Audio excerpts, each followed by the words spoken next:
Iggy Pop on board on XFM 104.9. I'm Ricky Gervais. Steve Merchant here as well. Yeah, little Karl Pilkington. Well, to reintroduce or introduce people for the first time to Karl, I think we should have a... Yeah, maybe sort of a quick Q&A, Karl, and we don't need sort of lengthy answers from you. We don't need lots of detail. You know, it can be just a couple of sentences. Just to get a flavour of who you are. Yeah, so firstly, name obviously Karl Pilkington. Age, Karl? I'll be 30 next month. Really? This month? No, next. Where are we? I don't think we need to ask any more questions. I think we've done it. That's it. I think we've done it. Welcome to the world of Karl Pilkington. I think that, I thought it would take 3 or 4 questions I thought it was going to be at least, to really explain that was the first question. Absolutely God. incredible. But you know, we can't really leave it there because we haven't got enough else to do to fill up the 2 hours. So let's pursue this line of inquiry. Yeah. Age? What was the age, Karl? In a couple of months. When were you born? I'll be 72. Right. What month? What day? I'm on the cusp. You're on the cusp of the day. Well, 23rd of September. Okay. 72. So anyway. Okay, right, good. You were talking there about, obviously, your star sign where you're on the cusp. Yeah. You believe in that, do you? No. You don't believe in star signs? No, not really. But you do believe in ghosts, I understand. No, because paranormal. but the star sign thing, you've got how many different star signs are they? 12, innit? Right, and then you've got, like, loads of people. Yeah. So you do the math. So they're saying that, you know, there's only 12 different sorts of people in the world. Exactly. That's exactly right. It's made up. It's made up nonsense. It's non-science. It's pseudoscience. It's hairy man and dyed hair woman science. Yes. Isn't it? All right. Yeah. Have you ever done anything in a play, Pilk? We know this, Karl. You've performed. Just did the talent show, didn't I? Yeah. Oh, the talent show. Yeah. Remind us of the talent show. That's when I did Walk Like an Egyptian, dressed up as a woman. Yeah, yeah. And did me magic trick. Oh, is it an egg? The egg one. Yeah. What was the egg one again? When actually I've ruined it now saying the egg one, but I went on stage with like an hanky. Yeah. And I said, at this point I was dressed up as a caretaker in it. Sure. Don't know why, can't remember. No. I was stood there with this hanky over my hand. Yeah. And I said, right, you're going to love this one. Yeah. I said, I'm going to make a bird appear in front of your eyes, right? Yeah. And I'm like, oh God, what's it going to do? So I'm stood there. Yeah, I'm sure they did. Pulled the hanky off. It was an egg. Had an egg, and I said, oh, it hasn't been born yet. That's brilliant. They loved it. Yeah. Yeah. Wild for it, did they? Round of applause. Yeah.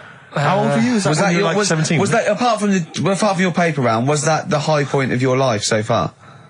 Is that what's the? No, I didn't really. Karl, want to do I'd like to see you take that on the road, or maybe at least up to the Edinburgh Festival next year. Karl, we're gonna play a song now, right? One of my great track, "Watch That Man," off one of my favourite albums, "A Love Insane" by David Bowie. But during that, can you think of a couple of things for me? What's the best thing that's ever happened to you?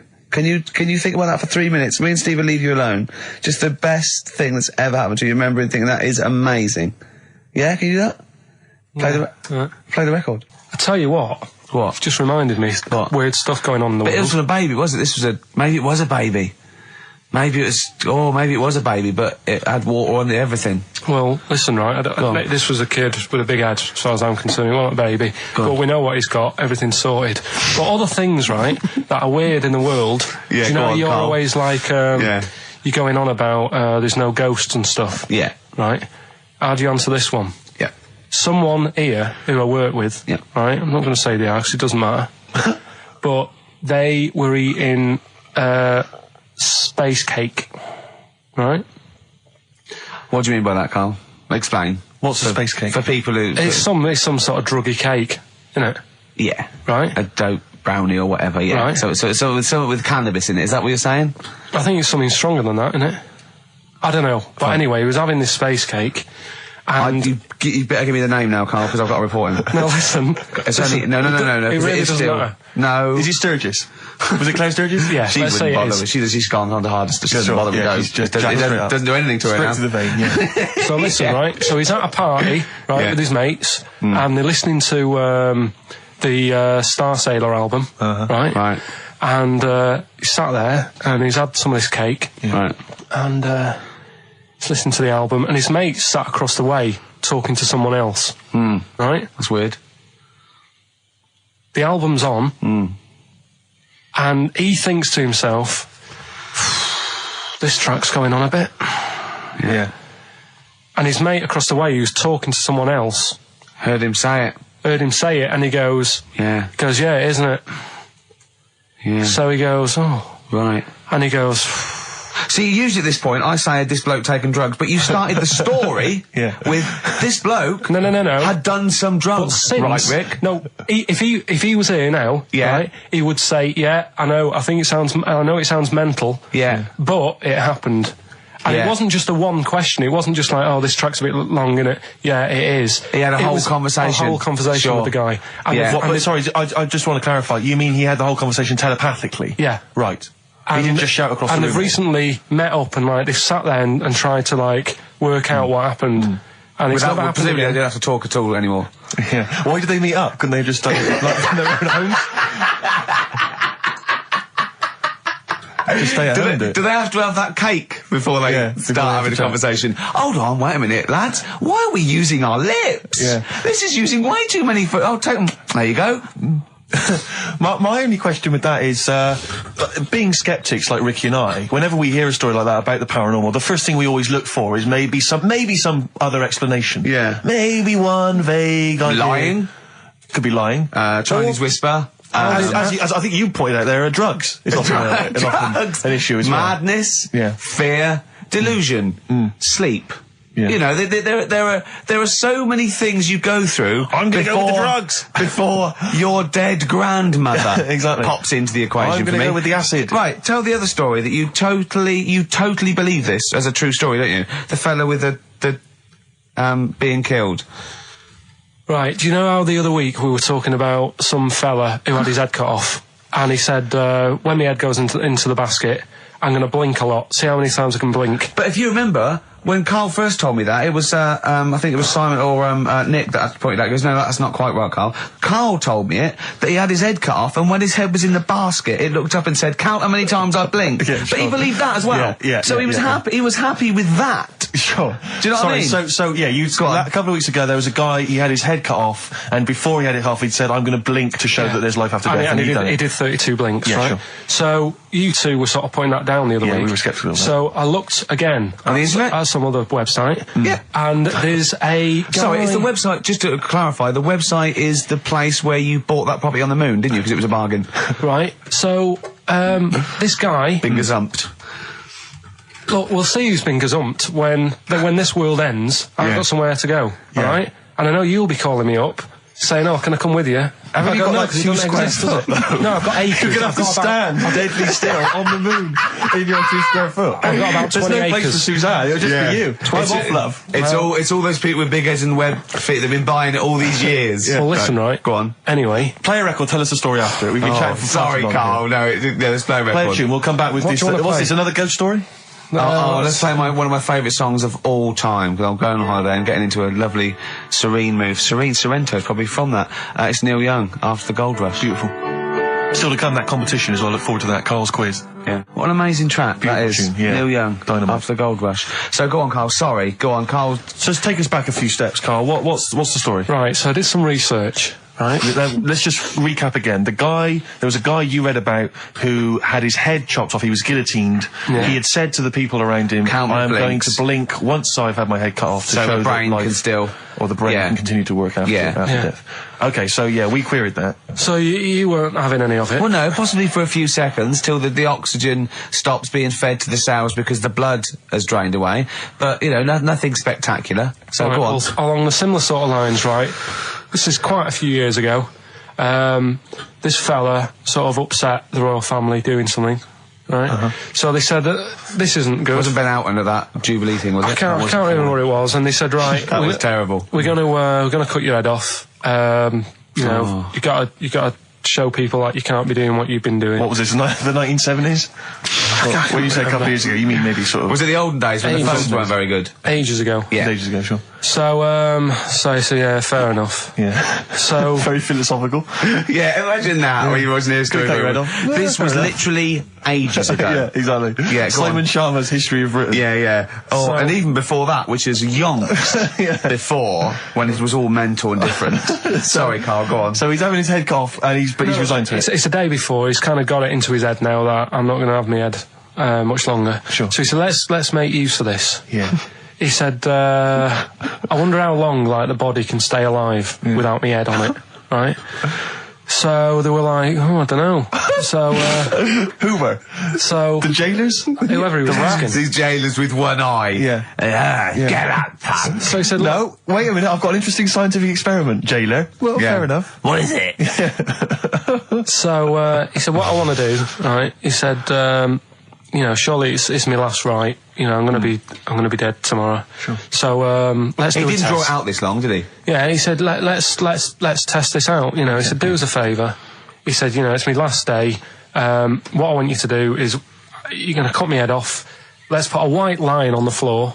Right. And see if, you know, because there's no point asking how far he can sort of walk without an head if there isn't a line, because you don't know what to count. Do you know what I mean? If he loses his head and he's running around all over the place, you can't really count That's that. not impressive enough, yeah. So they said, let's make a white line. Sure. Yeah. Who said And- this? He did or they did?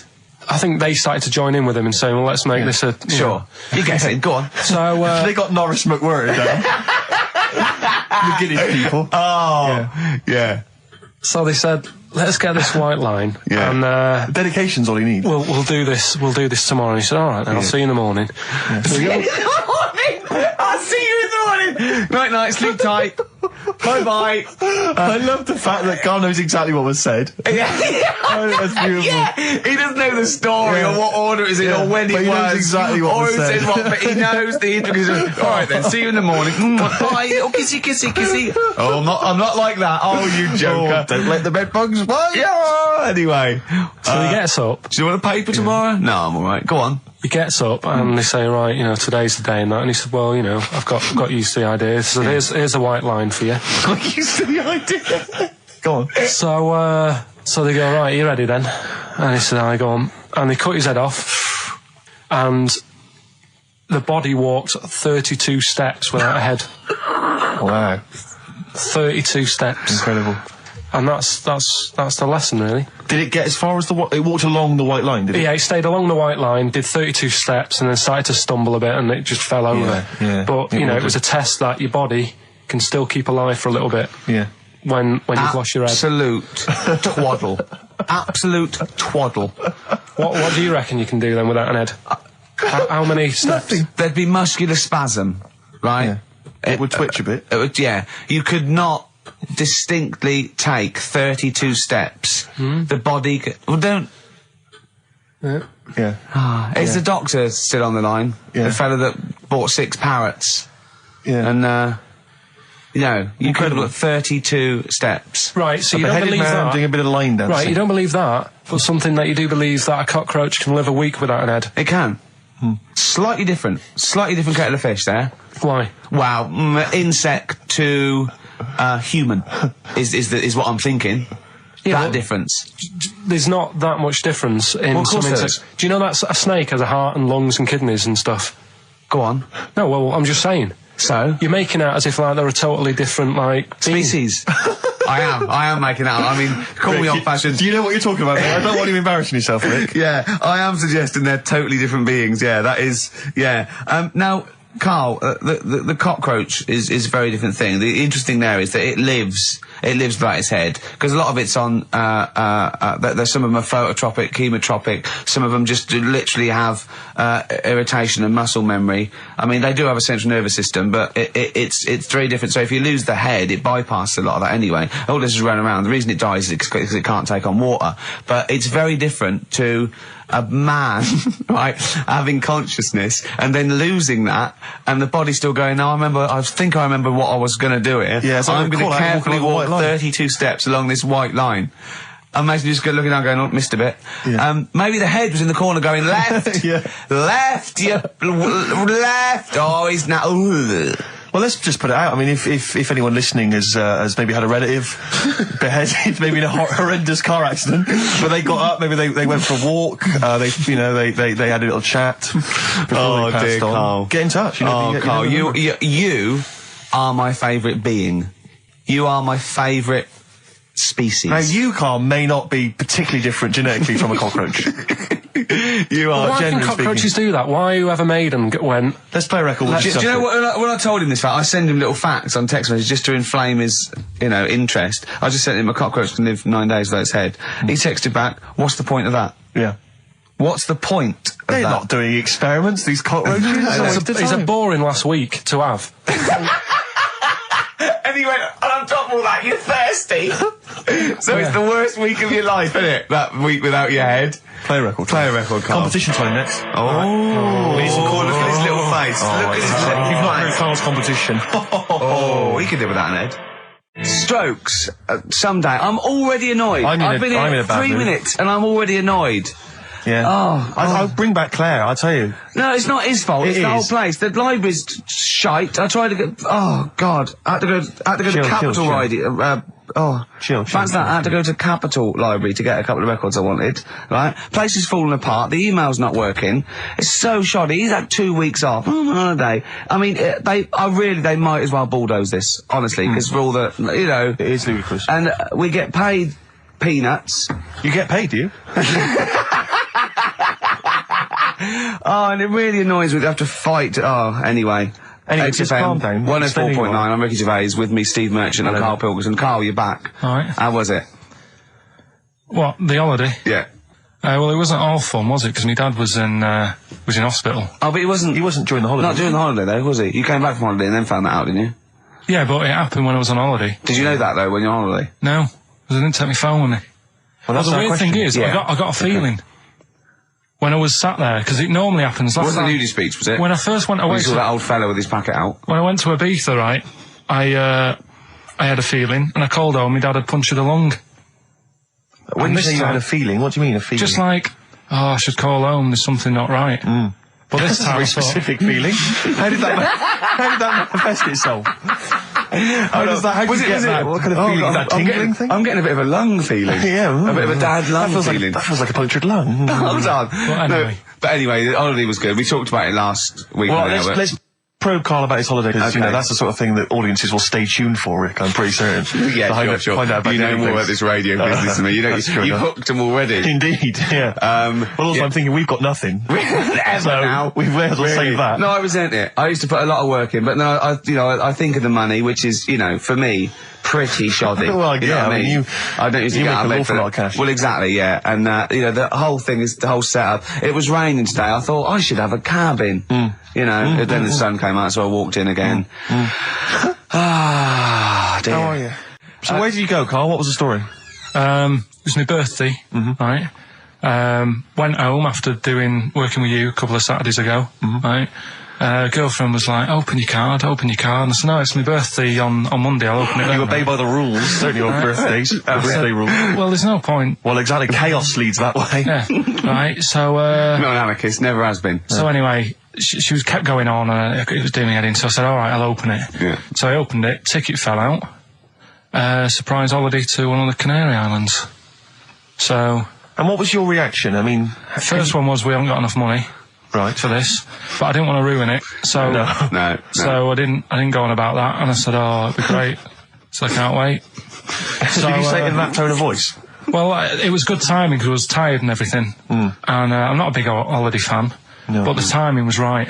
Yeah. Do you know what I mean? It's the same as last night. I don't always like a curry, but last night You're in the mood. you get that sort of, Curry, you had a feeling. Yeah, you had a feeling You for thought, curry. and then lo and behold, later you were eating the curry. It's weird, isn't it? Very Isn't it weird, the strange. Life is- paranormal? Isn't it weird? Isn't it weird? They work in mysterious ways. Yeah, ghosts. yeah. So yeah. anyway, right? Good, And I the think. final one, Yeah. alien gives man a beard. Right. Alien gives man a beard. I am going to burst. Right, listen, Carl, you've got to tell me. Right, first, let's do it in No, reverse we're order. not going to do it now anyway. What do you mean? We've got to do it now. I mean, this is the first interesting thing you've said in an hour. Okay, the listeners have just been subjected to rubbish and mistakes and everything for the last 6 months. Please, we've got to do Alien Gives Man a Beard. What is that? Tell us that. Right. Sorry, this is just you telling me something, is it? This feature is you telling me something. I'm teaching you something, educating Ricky. So are we playing it now? We're already into this feature, well into this feature, are we? Yeah, I suppose we are, yeah. Should there not be a jingle or something? Yeah, can we have a Well, there's no jingle? point, because look, I come up with ideas and you dismiss them straight away, so I'm not wasting my time making stuff. Right. If you don't like well, okay, it. let's play Educating Ricky. Right. Brilliant. Go. Right. Right, so- Ding-a-ling-a-ling-a-ling-a-ling. Educating Ricky. Right, what are we going for then? Hanging the bacon, airy Chinese kid, alien gives man a beard. I think Alien gives man a beard. I'd like all to the do time, that. Right, there's this fella, I think it happened in America, and he saw a bright light in the sky. And, God, if you're bored. and he stood there. This is a true story, is it? Yeah. He stood there, Yes, of course it isn't, Steve. and he saw this bright light, and it came closer and closer, and it was a UFO, right? Yep. And he looked at it, and it disappeared, right? And he gets back in his car, He looks in the mirror. and he looks in the mirror. Yep. He's only got a beard. He has. You sure it wasn't someone else who got in the car and he was still standing out there? Right? What? And it turned out, Yeah. he got home and said to his wife or his girlfriend, it's a bit weird. So I just got out of the car to look at a bright light, and I got back in the car, I grew a beard, and she said, never mind your beard, where have you been for 3 days? And what had happened is, He passed out because he was pissed. no, the UFO had taken him for 3 days. Yeah. But he'd only thought that he'd only looked at it and it went away. Yeah. But what had happened is, he took him and he grew a beard because he hasn't had a shave. Right, okay. I mean, was Will Smith or Tommy Lee Jones anything to do with this at all? Did you see this on a video maybe and thought it was an educational film? No, it's from a book that some kind person sent in to me. Here. Can I just ask again, just again, I'm just throwing this right back at you. Do you think there's any other possible answer here? Right? A man is absent for 3 days from home. He's the grown a length beard. of time that it could take to grow a beard, lest we forget. What if he hadn't actually seen a bright light in the sky? What if he was been lying? What if drunk? he was lying? He got knocked unconscious. He'd had a car crash. Just any lying. number of No, other things. just lying. Or he was just lying. Yeah, he'd been on a bender, getting pissed for 3 Yeah, days and that with was his his mates. excuse to his wife. And they went, Dennis, what are you gonna tell your wife? Well, wait a minute. Wait a minute. He's not going to believe I was out with you, lads. Just say you're only away for a minute. No, she didn't know I wasn't away from it because of the beard. Oh yeah, look, it looks like you've been out for 3 days. Well, we have. That's Exactly. right. Okay, we've got to cover that then. Alien abduction. Great one. Okay, let's try that. Do you see? That's a little scenario there that could have been played out. So when you say educating Ricky, what have I learnt from this? Never listen to you again. That's all I've learnt so far. Never listen to you. Yeah, we'll add a little bit more in here, right? To Well, spice this no. up. What do you mean? Add a little bit more. We'll add a bit more to this what I'm educating you about, Go on. right? There's only a law in America that says if you touch a UFO, you're going to get done. Now, why would they make a rule? I don't know that. Do you know, like all their rules have a code? Carl, I genuinely do not know what you're talking about. Right? Do you know, like how here they might have? Do you know I what? have no idea. Right, Okay. Do you know, like over here? I'm listening to Capital and these headphones. I got Foxy on from yesterday. Right, let's bin that. No way, it's great. No, I want to hear about Airy Chinese Kid. let's play a tune. And Okay, then come play a back with tune, Harry come back with Chinese Chinese Kid. Kid, Right, definitely. Some doors. Yeah, I Yeah. just thought I'd go back, Oh. take it back to the 60s. This is a tune that a friend of mine sent If me. you touch a UFO, you get done. Soul Kitchen from the Doors. Shambles today. This. Right, okay, educating Ricky. What have we got? Airy Chinese Kid, go on. Right, yeah. This is the. I didn't want to do this. What do you mean you want to do it? Well, I wanted to give you three, and I gave you one. It was like the alien man gets a beard or whatever. Yeah, And- which was total rubbish, so this one should be better, maybe. Hairy Chinese kid. Right, well, we've talked about hairy people in the past. True enough. Haven't we? Yeah. You know, the little kids who grew up in woods and hung around with wolves and that. Yeah, again, you're confusing it. Yeah, they're not, there were some people that were born very hirsute. They were not the people who were brought up with wolves. Yeah. You just put that together in your Homer Simpson type mind. Right, well, this is like a sort of close to that sort of story. But the weird thing is, right, Chinese people aren't that hairy as a nation. No, seriously, that's a well-known fact. They don't have that much body hair and stuff. Okay. So this little kid who was born over there, he was like covered in stuff. Was he? And it was only his nose that wasn't hairy. The rest of his body was caked in hair, right? And his hair sort of... What sort of hair was it? Was thick hair. No, what I mean is, was it sort of like a pony's mane, so he just looked like an Ewok? You know what I mean? Just like hanging down sort of straight, dark hair. In the picture, it looked like it grows from his eyebrow. It grows from his eyebrows quite thick, and then it just goes all the way over his head. You don't think it was just really long eyebrows that he'd done a comb over? No, it was all over his body. It had a picture of like his back and that. Yeah. And had he styled it? Had he styled it at all? Did he have it in a quiff or? No, it was just hanging all over him. Yeah. And they were like, you know, this is a bit weird happening in China, where we're not normally that airy. That was the scientist speaking there. And the local press and that were getting him down, calling him monkey boy and all this. Oh.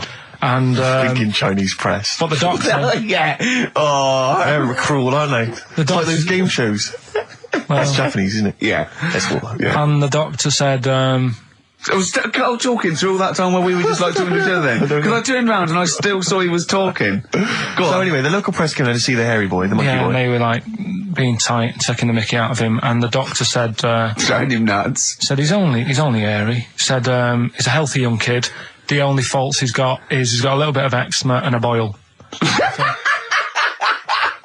And he said everybody should just treat him the same, and I think he grew up a healthy kid. Yeah, so that's the end of the story. That's not a story. Why? But I've got nothing. I don't know what to say to that. So someone in China was born slightly hairier than the rest, and he was normal apart from eczema and a boil. That to me isn't a story.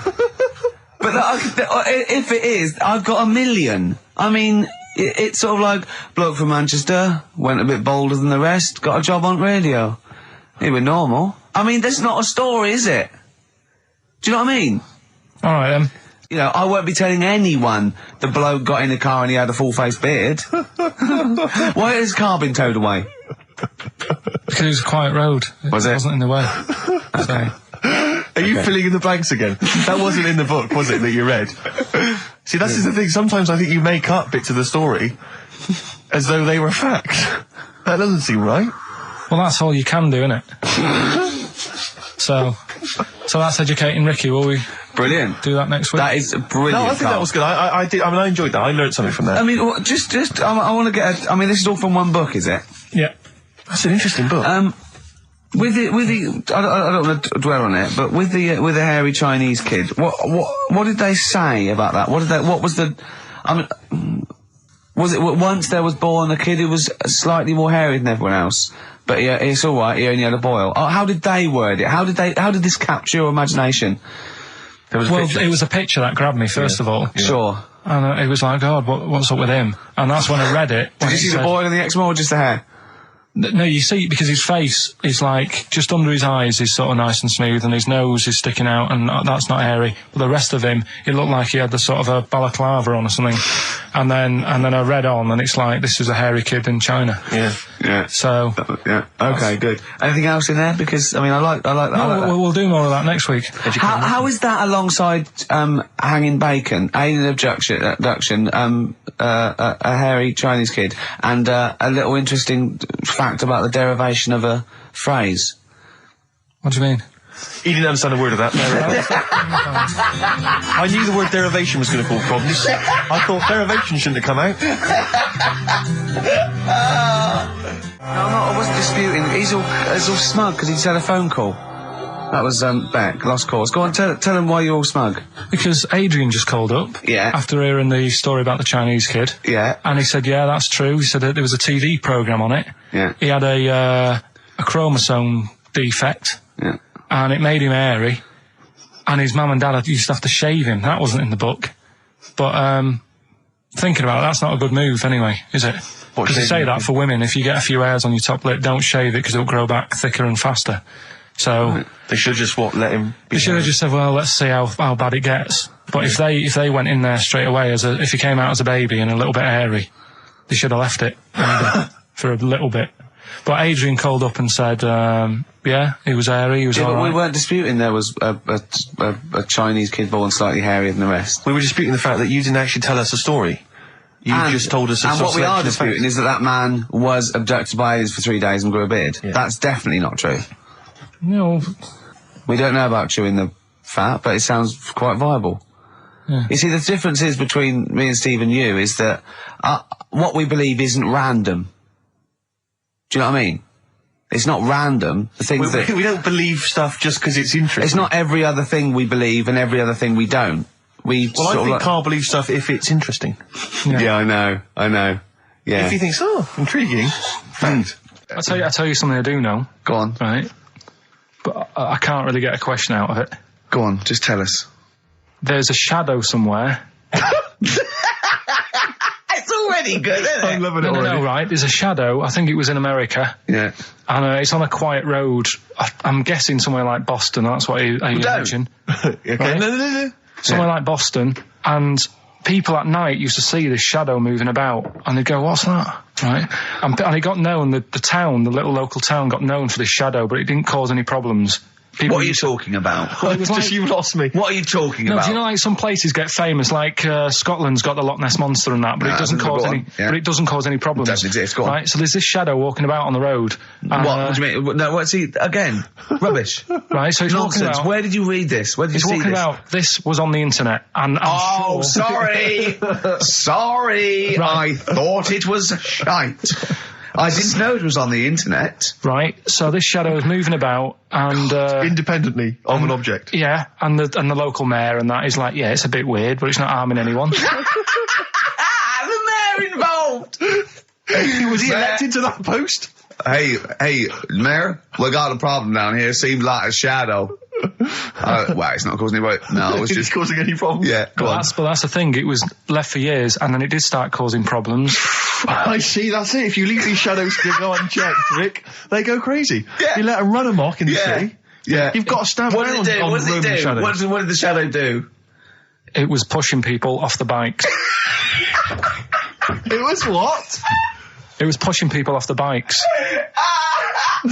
Oh, I'll find out more for that next week. Right, that'll tease oh, them. you're a maniac. We'll do more on that. We haven't had time for Please educating. never have children. Right, listen. You are Just promise me now you'll never have kids. We haven't got time. Okay, now listen. for- All right, DJ Shadow, have we got time for to give these tickets away? Yeah, if they just call up, we'll. No, I'll tell you what. I've got a question. Right? Go on.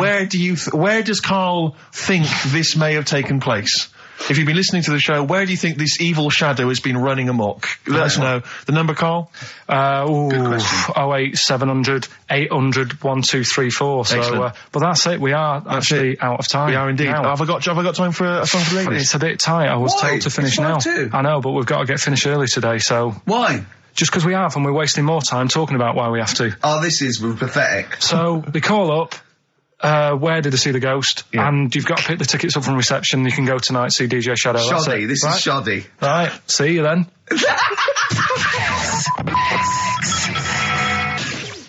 Oh, Foo Fighters and All My Life on XFM 104.9. I'm Ricky Gervais, with me, Stephen Merchant and Karl Pilkington. So,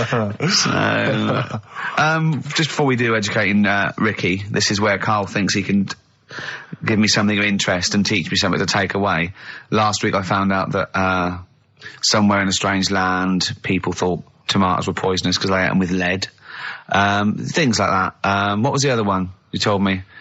What else was it last week? Bit of worms. Cut me off. Yeah. Oh, I sent him a text message. I was on the train, a bit bored, and I read in, I think it was Metro, scientists have found out that worms get stressed, and they found out that the fat ones didn't live as long. And when they checked the thin ones that lived longer, they found out they had a gene for de-stressing them. Right? Carl, do you remember what you said? No. He went, well, that's stupid, isn't it? He said, did these other ones die of natural causes? I went, yeah. He went, all right.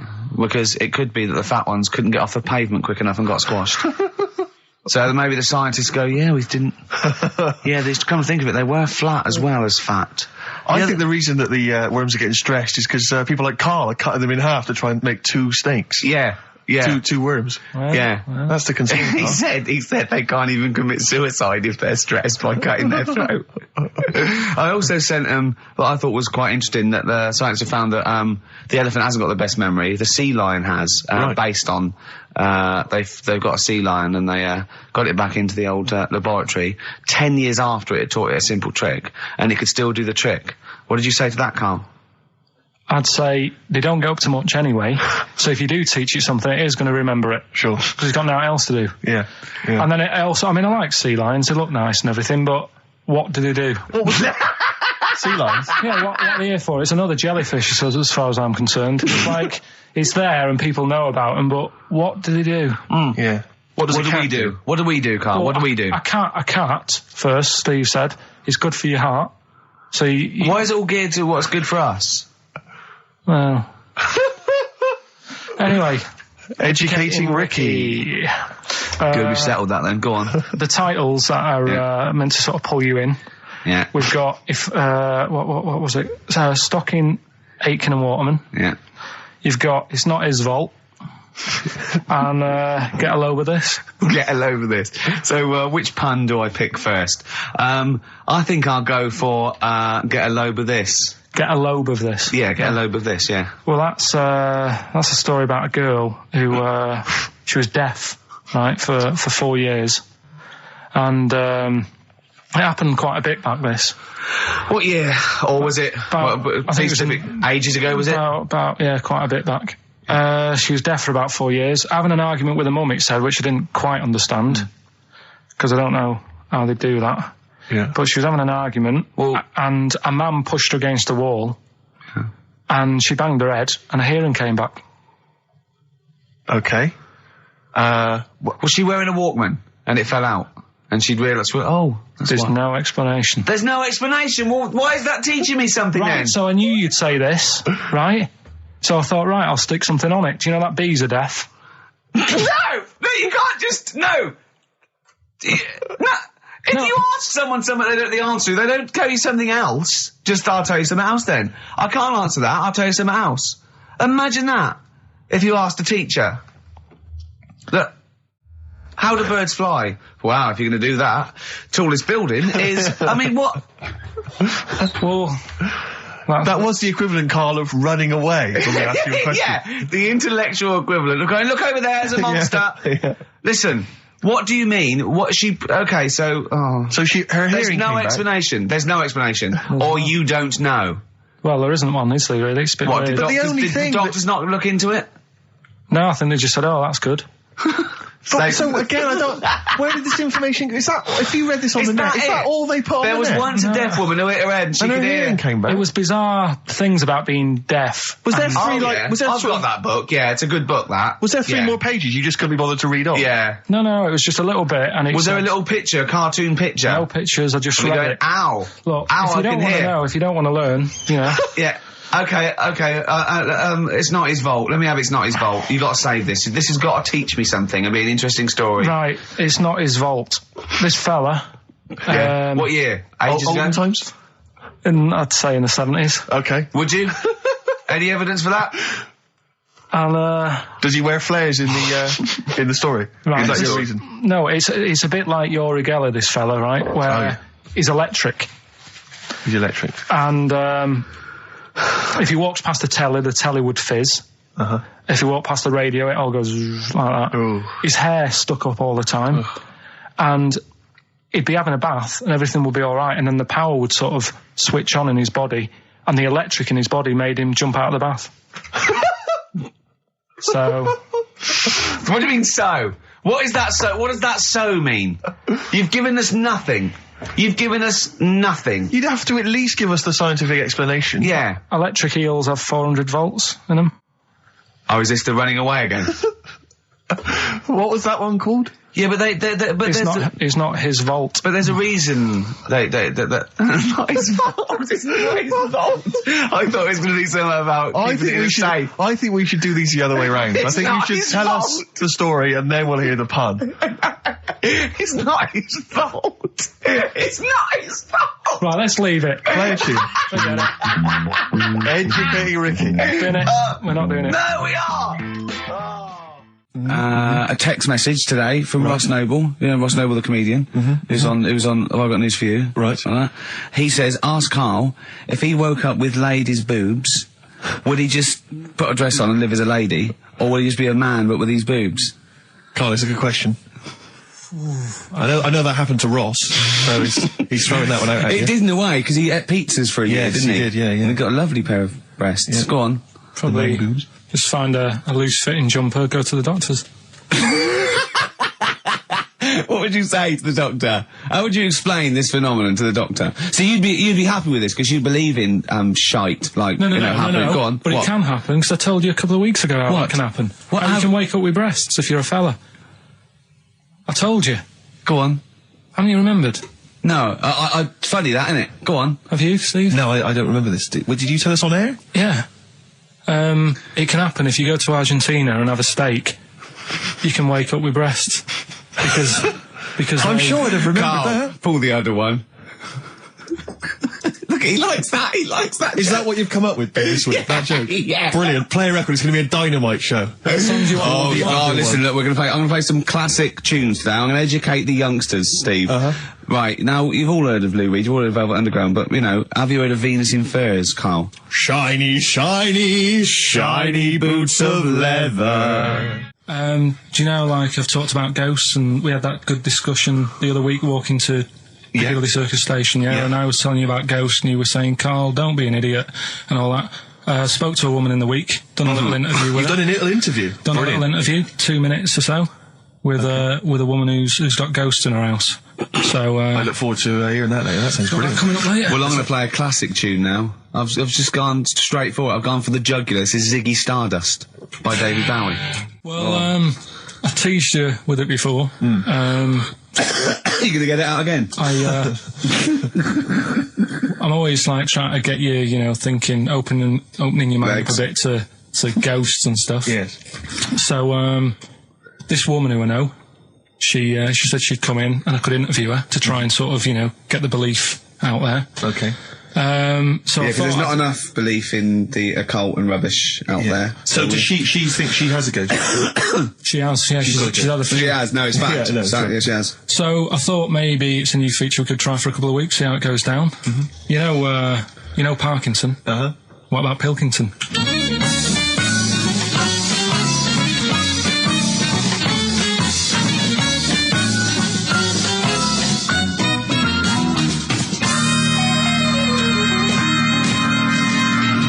Welcome to Pilkington.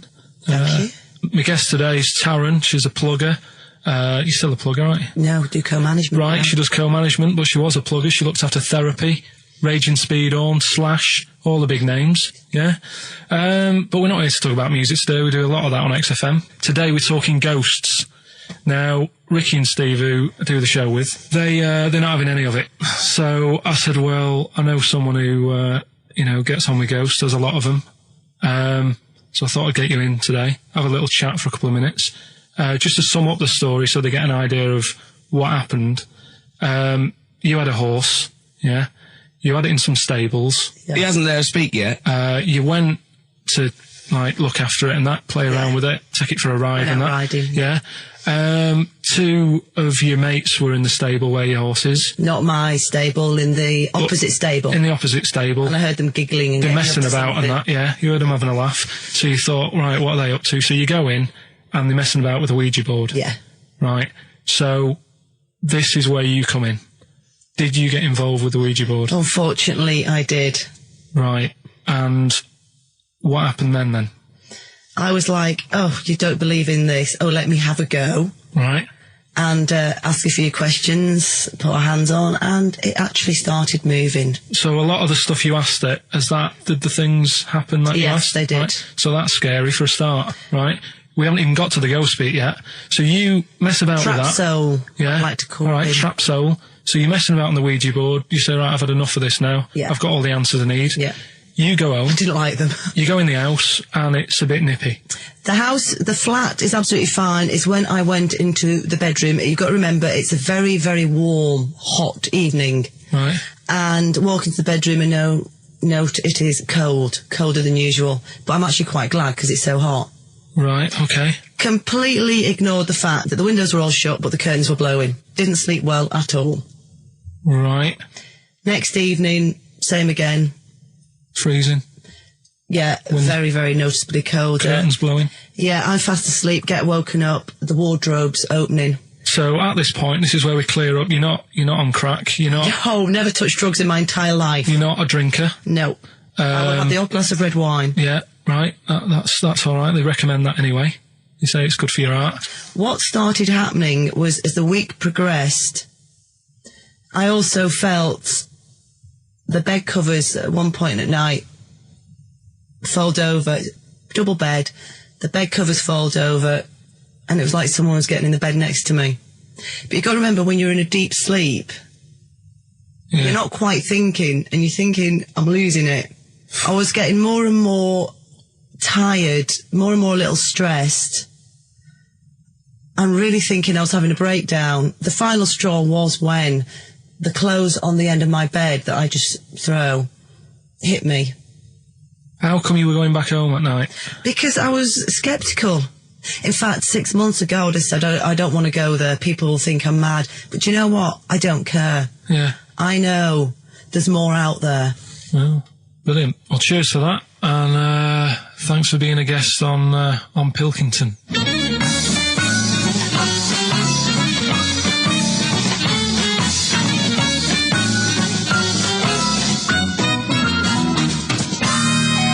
Incisive investigative journalism there. I like the fact that you've learned a lot from Parkinson, even stealing some of his questions, like, are you on crack? Which I know he always asks his guests. Yeah.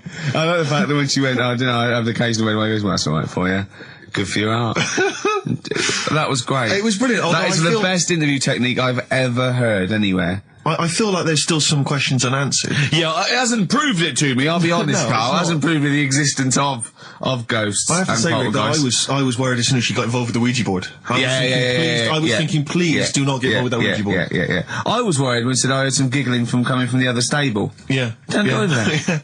Don't go over there. What questions did she ask the Ouija board? You didn't ask her that, I noticed. She didn't want to. She didn't want to say? No. Okay. Do you think it was something like why that you did to try and confuse the computer, and the spirit world got really annoyed, and they got confused, and they came back and started messing up her clothes? But what do you think then? What do you mean? What do you mean? What do I think? What do you think? What about what? There's nothing I can answer there. There's nothing I can answer. All right. She said. Well, I'll just keep saying I don't believe in the existence of ghosts because of the impossibility. Right. Now, when she said, I mean, the interview I did for 50 minutes. You did for how long? 50 minutes. 50 minutes? Yeah, we might use that at Christmas or something, right? But the thing is... Well, that's the best you got out of 50 minutes. They're the highlights. No, MTV are not going to call again. I'll tell you what, right? It did get a bit dark, and I didn't want that sort of stuff going out. Saturday afternoon, yeah. But I can understand the heating thing. I said, well, you know, in the full interview, I was saying, you know, that could be anything, couldn't it? Heating broke or something. Now, she said what else was she talking about? Someone got into the bed next to her. Yeah, I mean, I sort of said, well, you know, how did that happen? Yeah. And she couldn't explain it herself, but I said, but it did wake you up. Maybe you're a little bit sort of, still. Although the only explanation I can think of, if she didn't actually see anyone, is it was a ghost. Yeah, well, she's probably got a ghost getting in bed. But what about cupboards opening and shutting? See, again, the only explanation for that is a ghost. Yeah. I can't think of anything else. Play a record. It's got to be a ghost. It is ghost. I think you've proven it to us. Yeah. A spirit. Yeah. Street spirit? Yeah. Nice. Street spirit. Radiohead. So, turns out ghosts do exist after all, Steve. A woman what Carl knows proved it. I've got egg on my face. Yep. On XFM. Instantly, Rick, I should just encourage you and everyone else listening. I've got egg on my face. Is that what you're going to say? Yeah, I've just been eating an omelette. James Randi, a hero of yours and a hero of mine. Yeah. He's on TV this week on Horizon. I think it's maybe Thursday. Check press for details. Trying to expose the nonsense that is homeopathy. Oh, yeah, I saw that, yeah. So I look forward to that. Do you know what that is, Carl? Oh, go on. They've got a theory that if you say you got something an essential oil or something in a solution, 1 in 10 solution, and it does something to you, actually does something to you, they've got this thing where they dilute it to there's nothing in it, but because they're using the same water, and the water still has the same effect. It's sort of like a placebo that works. That's the sort of theory of it. What time's that on? I checked the papers, but I think it's sort of 9 o'clock Thursday, something like that. It'll be interesting though, Carl. It will be interesting, mate. Trust me. And a boxer that is in peak, with that, basically, you've seen the ones, they just look, like Bruce Lee. Yeah. They're 8%. 8% fat. So, is that good for you? Well, I don't think it's that bad for you. I mean, you need a bit of fat. Bruce Lee supposedly, there's so many rumours, I'm sure you're fascinated by them, Carl, conspiracy theories surrounding Bruce Lee's death. Yeah. One of which is that his body was, it's at the peak of physical perfection. He had an aspirin because of a headache. And it reacted with his, because just the impurities in the asprin killed him. Yeah. Yeah, because it's sort of like quite interesting and a bit weird. Yeah. Yes, that's fact. He'll have, Well, are you aware of the fact that supposedly he actually cheated death, he actually faked his own death so he could work undercover for the Hong Kong police? Are you aware of that? Yeah. Do you believe that as well? Not so convinced. I don't know. Do you believe he could kill a man by putting all his energy into a trembling hand and touching him and every blood vessel burst? Well, it's just another form of trickery, isn't it? I mean, you met up with Darren, didn't you? Met up with Darren Brown, yeah. Darren Brown. Yeah, he's incredible. Yeah, he's probably the Britain's best illusionist, if you don't mind me saying. Yeah. Well, you can put that on a poster if you want. Tell you what, though, right? Changing the subject a bit. We were talking about a fly getting in that pod. Yeah. Read in the week when I was searching for stuff to educate, the Educate Ricky section, which we will be Do you want to answer that phone, because it's annoying me? Who's phoning? I don't know, it's obviously someone who doesn't know that you're talking at the moment, so leave it. Let him finish your point. It could be, leave it. It could be the head of... Leave it. Yeah, go on. Could be the head of XFM? Yeah. Oh, I'm so scared. No. We must I won't be embarrassing him. I'm there going, don't call me when I'm working. Nice. Right. Fight against the machine. High five. Yeah. Raging against the machine. Anyway, right. We were talking about flies getting in a pod.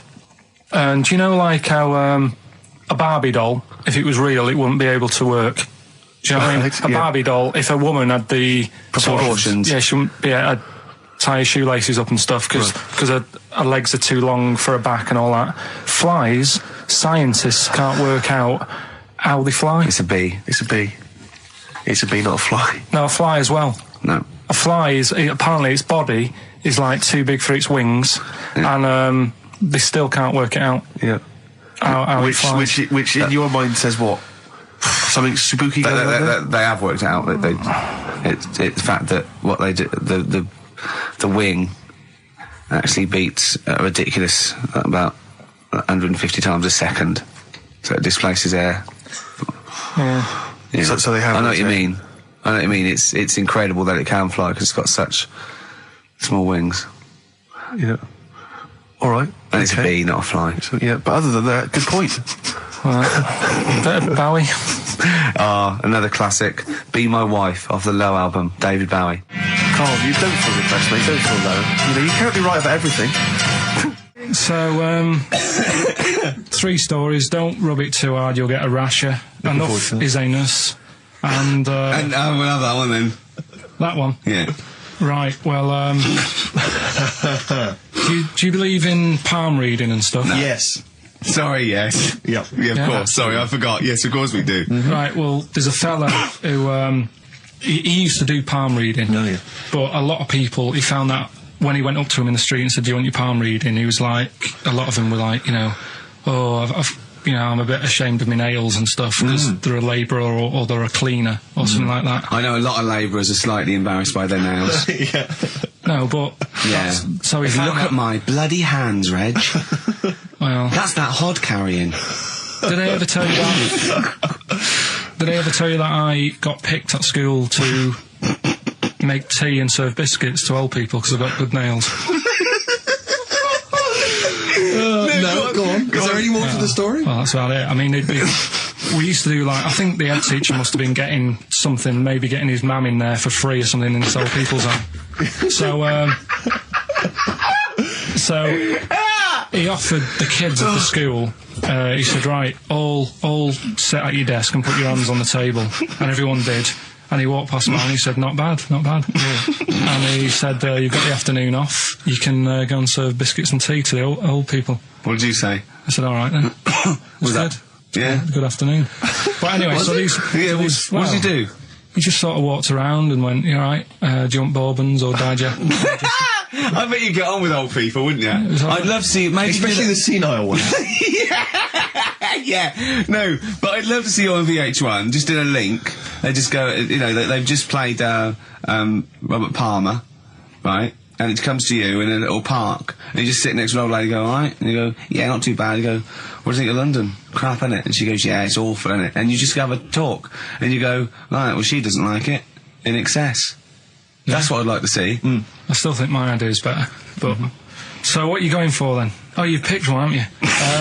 Yeah, so this fella... So there's palmists going around the streets... Yeah, he's going round... and randomly trying to give palm readings. They're losing money, hand over fist. Yeah. Right. So they said he's what he's done. He's reading people's bottoms now.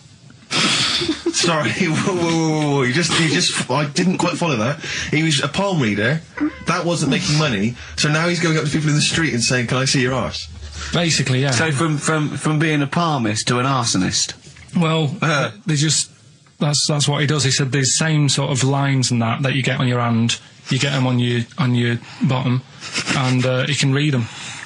Right. Yeah, he's not a pervert or anything, or making up as he goes along. No, that's it. That was that. So, if a man came up to you in the street and said, "Can I have a look at your arse? Can I read your arse?" You'd drop your trousers, would you? No. If he went up to him and he said, "Oh, I'd rather you didn't, because I'm a labourer. I've got bad fingernails." No, that's why I've seen. That's what a lot of labourers, they're showing their cleavage. You think, but actually they're having their arse read. Absolutely. That's that's what it is. And then So is that the end of the story? Yeah.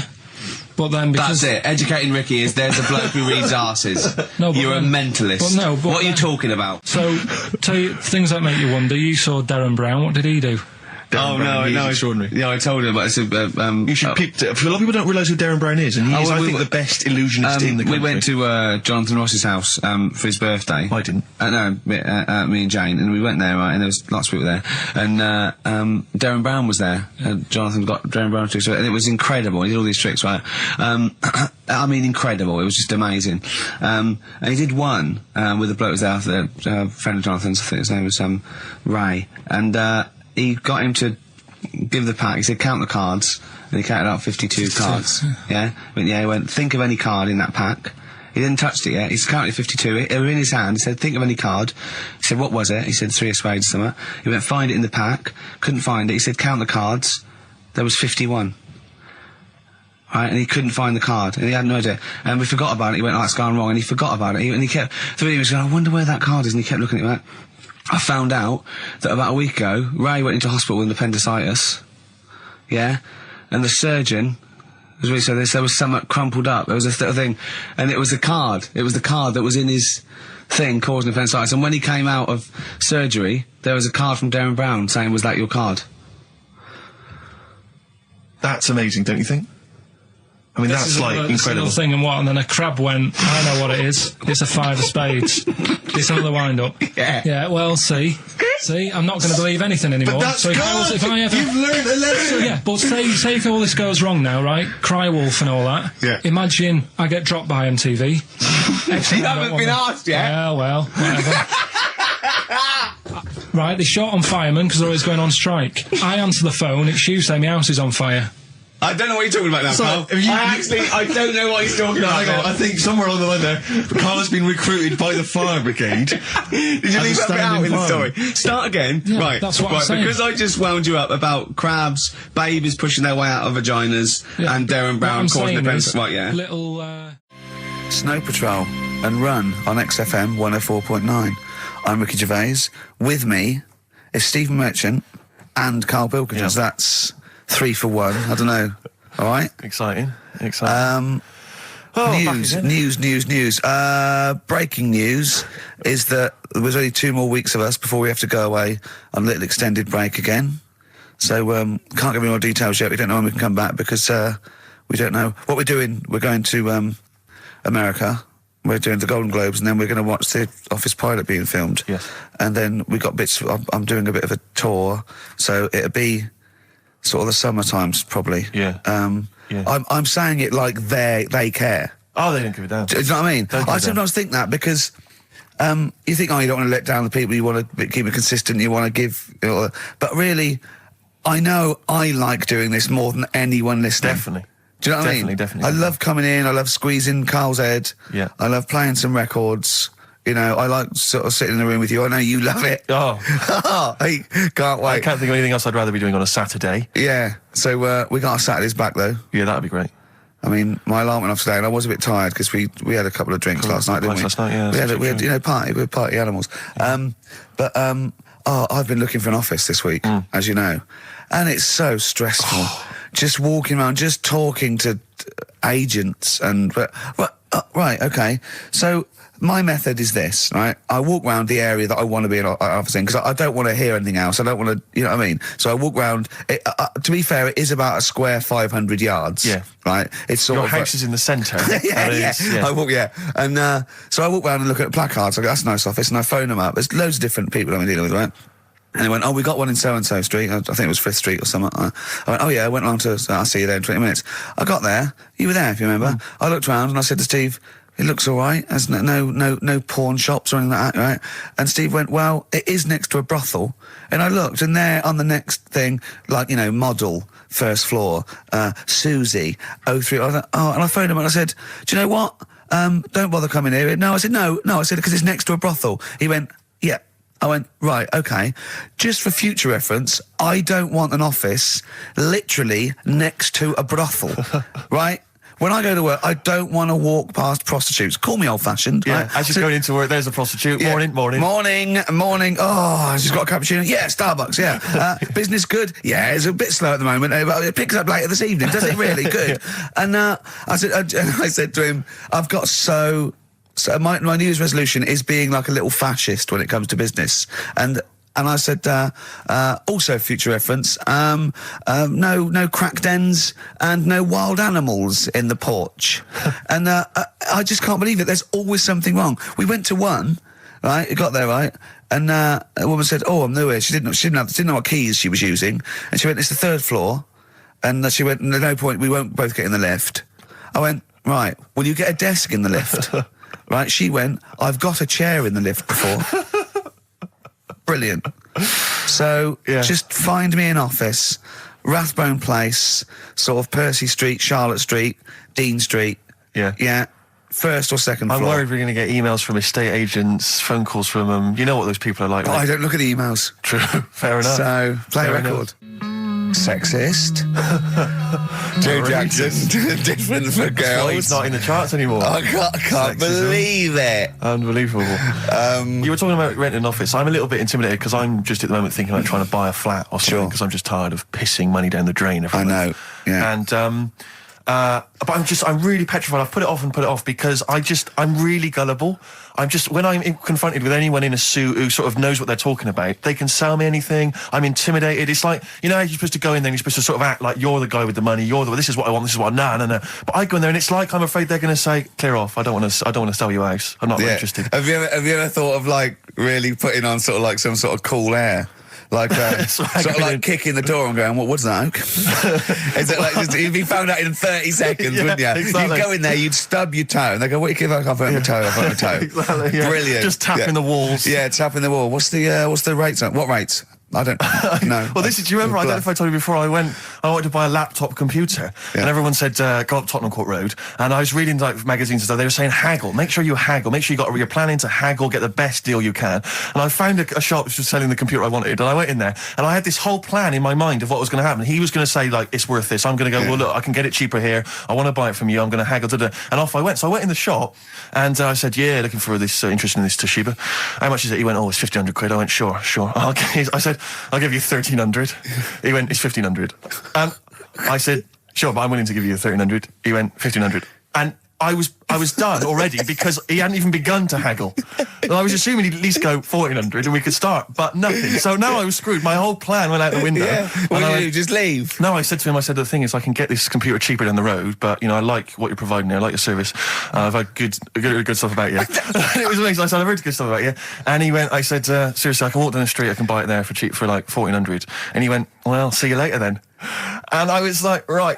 So I walked out the place. I said, well, I'm going to have to leave then. And I walked out the place, and of course, I wanted to get it from there because it was still the cheapest, so I had to walk back in again. I went, yeah. I've just had some second thoughts. Listen, I'll tell you what, I'll pay the 1,500. Can I get a free carry case? He went, the carry case is free anyway. I said, I'll take it. The carry case is free I got anyway. nothing. No, but how much would you charge for that if it was on sale? Carry case a tenner. Well, let's just say it is a tenner. Give it to me for free. And he went, no, it's a tenner. And you went, well, you said it was free a minute. Yeah. It's just pathetic. That is lovely. It's having to walk out making a big statement and then come back in again. Oh, dear. So I'm really scared. I feel like I need someone to come with me and do all the talking. Know what they're talking about. Because I'm not going to be able to tell if there's subsidence or if there's damp or... No, but you don't do that. Don't I? Is that not my No, responsibility? you get a survey done. Sure. And they charge for that, and then you don't have to go around doing it yourself. Right. Could I make a saving if I did it myself? Yeah, this should be all right. Yeah. There's this hole in the wall, Steve. Yeah. But what's a hole in the wall? Put some newspaper over in that. Chaucer's day, that was the toilet. That'd be fine. Carl, you're a second-time buyer, aren't you? Yeah. Bought one in Manchester. Lost $7,000 on that one. Well, don't buy in Manchester. No, it's a good flat. It's just it wasn't. I didn't buy it to sort of make money. I thought I was going to be living there like all my life, and then a job came up here, and it was like, oh. You bought your first flat in Manchester. You assumed you would be living there for the rest of your life. Well, I wasn't in a rush. Play record. You're an idiot. Hang on a minute. So have you got a property portfolio? Have you got the two houses now? No, I've got rid of that one. Oh, you sold that one? Got this at flat. £7,000 loss. Got this flat. I'll tell you something that is interesting. Hold on, though. What? £7,000 lost. Yeah. It's a flat in Manchester, but it could only cost about £8,000 anyway. Right, Steve, something they do now, right, they've got to do by law when you're buying, right? I was looking at one in London, right? It's haunted. They've got to tell you now. Right, don't talk shit. I'm telling you Play now. a record. I'm telling you now. Yeah. There's no such thing as ghosts. That is ridiculous if that appears on a legal document. Right, if there's anyone who sells flats and does that for a living, yeah, right, email in, because I'm telling you now, that is a fact. She sort of dropped it in. She said, I said, oh, nice feel here. And she said, yeah, well, that'll be the ghost. Just dropped it in, that's all they've got to do. And then I was like, what? And they went, oh, yeah. That's all I've got to do, is it? So that's the legal thing. Did you drop it in? So in court you go, did you drop it in? Yeah, I dropped it in. Play a record, you're an idiot. That's David Gray, and this year's Love, if you're in love. I hope it lasts. It's only January. What you got for us, I just Steve? thought we ought to maybe go through some of the emails. I mean, I don't want to query the calibre of some of the emails we get sent on this show, but here's a typical one, Rick. Go on. There's no name, it's just from Glicko, that's his email address. It's just a question to you, Rick. Did I see you walking around Marylebone High Street last Sunday? Yes. Okay. Well, I don't know. Well, I was in Marylebone High Street last Sunday, yeah. Yeah, but did you see Glicko? I didn't see Glicks. Okay. I didn't see the Glickster. But all right, this is one from M. Ricky, what do you think of Richard Bacon's show? I can't decide if he's better than you. Nor can I. Any thoughts? Nor can I. I can't help her out on that one. Sure. That's a really personal thing. She's got to dig deep. She's got to look at both of us. She's got to find out what she likes. Yeah. And then whether I provide more of that than Baker's. Yeah. I mean, Baker Foyle's brilliant. Yeah. I'm not going to put myself up against him, so I can't help you. Next, Steve, next. Well, there's a lot of emails last week which were saying how much they enjoyed the Christmas specials. Thank you very much for that. That's very flattering of you. Cheers. There was also a couple. There was one that it was a guy. I'm sorry that I think I might have deleted it. But I should have sent a reply, because there was a guy from Canada saying if there any chance you're around in March, whether you could pop in and have a surprise birthday dinner for his wife. Oh, why don't you keep that? I know. Sorry Well, I can't bloody go now, can I, you idiot? Okay. So, I really apologise for that. Yeah. There's also, this is interesting, this is more for Carl, really. It seems unlikely. Is it from a doctor saying you're an idiot? We've got plenty of those. I tend to delete them. Okay, all right, so yeah. Look at his face. No, it just says, don't like to complain, but I won the film competition about 5 or 6 weeks ago, and I haven't received my prizes. Oh dear, that's all Carl has to do Well, on the that's show. what I was thinking. We provide the chat, the records, the light entertainment. I mean, the glamour. Strokes of comedy genius. All Carl has to do is send out the prizes and say there was a monkey that was a bank robber at 5 to 3. Yeah. What's your Carl. excuse, Carl? Do you remember her winning? I've got all. Well, you're calling her a liar? Well, I am, because I don't remember ever seeing. Right, he's calling her a liar. So, Joanne Ogden, you're claiming, is just making this up. She sent this in on a whim, trying to fool us and get some cheap tat. Wow. I don't believe that. I don't believe anyone would lie to try and get Knowing Me, Knowing You on VHS. I really don't. Well, I'll look in the records because we keep all the details, so... Do you know what I mean? Right. Well, one of you's in the wrong, and do you know what? Knowing you, Carl, I don't think it's Joanne. No. Has anyone else ever emailed in saying they haven't got the bag of crap? No, they haven't. Well, yeah, so- one mistake's one too far, because that's one person. So, you might send out 30, but that one person, that's the first time they've won a competition. They want the history of Wind narrated by Donald McIntyre on VHS. Yes. And, Stephen King's It on Betamax. Yeah. No, they sometimes they want the best of Primal Scream on a cassette. Exactly. So, You've got to make sure you're sending these prizes out. Final email from Andy. He says, the webcam is pointing at the ceiling. Is it because the air conditioning vent is more exciting than what happens on the show? Let's put that down now. I think that's absolutely right. Hold on a minute. Now, just if someone... Is that good? People love the webcam. I don't know what they're interested in, because all they get is a picture of Carl's big head. It's not as big, it's just round. Oh. Got it right. Yeah. Carl, I'd like you to play the next tune. I got sent a little cheeky primer for The Cure's Join the Dots. It's B-sides and rarities, lots of stuff from them, from all over the ages. And it's amazing how good their B-sides are. Here's one of them playing. Yeah. Cure. And that's called A Man Inside My Mouth, which was the B-side to Close to Me. There's nothing amusing about that, Rex. I don't know why you're laughing. Wow. It's called A Man Inside My Mouth. I know. And that's fine. Yeah, it's like, the little man inside your head. Yeah. Man If inside a your man mouth. wants to be inside anyone's mouth, that's good, good luck to him. It's, But, there's nothing wrong with that. But I agree. Yeah. Carl, do you agree with that? What man in your head? What does that mean?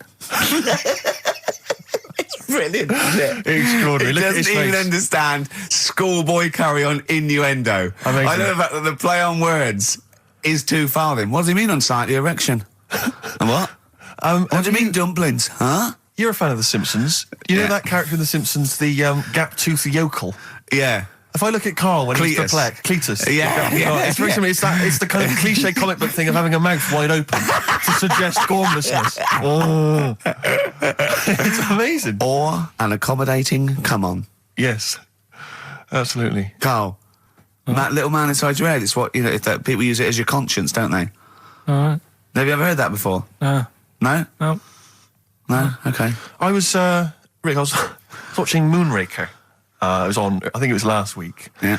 I don't know how familiar you are with the James Bond films. I don't think I've ever watched a Bond film from beginning to end. Yeah. I've never watched one on DVD, and I've never gone to the cinema to watch one, and I'm not usually in on Easter Saturday. Exactly. Honestly. The thing about James Bond, when I was younger, I thought he was amazing. I just thought he was the ultimate cool, sophisticated hero. Do you know what I mean? My dream as a kid, like when I say kid, I mean a teenager, was to come home, which invariably he did. He'd come back to his hotel suite, he'd open the door, there'd be a trail of clothes, and he'd follow it, he'd go into the bedroom, there'd be a beautiful woman in the bed, You'd have said, clean up, what are you doing? You're messy. I'm going to have to get my mum to clean all this up now. Mum, she's got a bad back. There's a nudie lady in my bed. But and as I say, I used to think he was really cool and sophisticated, and it's only of late that I've sort of revisited these films, and I tell you what, it's his jokes. Oh, he is the most his sense of humour. infuriating man ever. Absolutely. I mean, I don't know why people in the films consider him so... I mean, I think the reason that women in the films are always being seduced by him is because, if you notice, they normally got English as a second language. Right. So they don't understand. So when he's making those jokes... So they don't know when he goes, just keeping the British end up. Yeah, I'm just attempting re-entry. Yeah. If that was a British woman, she'd be going, what? What are you talking don't about? say you that. That dirty sounds bastard. awful, and it's a terrible It's pun, so Roger. lewd. What am I? Yeah, what am I? Yeah. And they just laugh And politely. they just laugh coquettishly and then, unzip their dress normally. Yeah. But some of the guys, there was one where he's being chased by a guy in a moped or something, and the guy plummets off a cliff and smashes through a van which is full of feathers, and he plummets to his death, and Bond just says, all those feathers, and he still couldn't fly. What are you talking about? What do you mean it's not a joke? It's just words. There's one where in Moonraker, he punches this guy, he's having a fight, he punches him through a plate glass window, and he lands on a piano, and Bond goes, play it again, Sam. What? And there's the one. I always remember there's the one in one of the early films where he throws a guy in the bath and electrocutes him by throwing in a thing, and then he goes absolutely shocking. But I'm just thinking, you just killed a man. I know. You're a psychopath. Yeah, and it's just so excruciating. If someone was doing those kind of jokes in the office, you would hate them. Do you know what I mean? You wouldn't want to talk to them. They'd be a bore. I know. Yeah, everything's a little one-liner. I know, and everything's a pun. Yeah. But I'll tell you what, there is a bloody good secret agency. That's true. So they're not hired for their wit and stand-up ability. Exactly. So there's swings and roundabouts. Yeah, I doubt Johnny Vegas could save the world. That's true enough. Yeah. So think on different people, different needs. Kings of Leon, California Waiting on XFM 104.9. Do you know what, Steve?